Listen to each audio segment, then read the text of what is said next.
Questão 22. Considere as afirmações abaixo sobre propriedades térmicas e processos térmicos.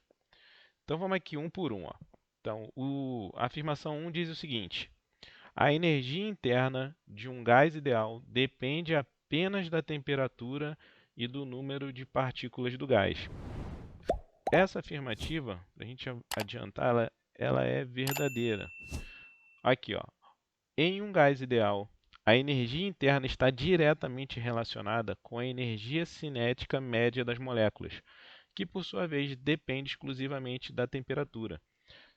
Se a gente lembrasse dessa equação aqui, ó, ajudava a resolver essa afirmativa. A variação da energia, ou a energia interna do gás aqui, é 3 meios, né, de nRT. Tá? Então, N é o número de moléculas ou de partículas do gás num recipiente aqui. O R é a constante real dos gases e o T é a temperatura, né? E o a variação, ou aqui no caso, a energia interna do gás. Então, aqui eu coloquei um recipiente com um gás dentro, aqui as bolinhas com as suas energias cinéticas aqui, né, se movimentando.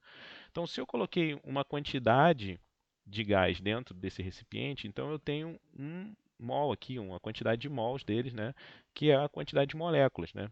Se eu não colocar mais, nem tirar, né, gás dali dentro, então vai ser aquela quantidade, ela vai ser constante, né. A constante real dos gases é uma constante, é um número também que não vai mudar.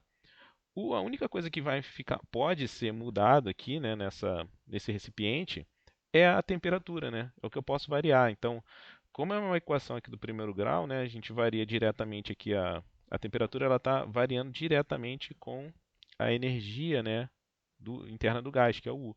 Então, a única coisa que eu posso mudar é a temperatura. Então, ó, a temperatura, né, a energia interna depende apenas da temperatura. Né? Nesse caso aqui, só depende da temperatura. Eu não consigo mudar mais, se eu não mudar a quantidade de moléculas, nem mudar o gás, né? Então, é, a gente só vai ter a temperatura para avaliar. Então, a primeira afirmativa está certa. Tá? A segunda diz o seguinte: todos os materiais expandem-se quando aquecidos. Tá? Então, eu coloquei aqui uma explicaçãozinha em azul.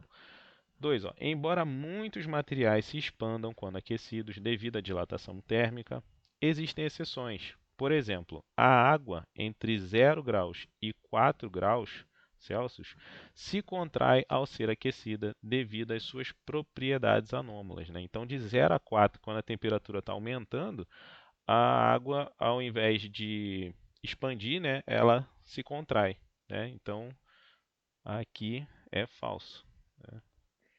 E a afirmativa 3 diz o seguinte: um aumento de pressão acarreta um aumento de temperatura de ebulição no processo de vaporização de uma substância. Então, aqui, ó, em geral, um aumento de pressão sobre um líquido aumenta a temperatura de ebulição, porque as moléculas precisam de mais energia para escapar da fase líquida e entrar na fase gasosa.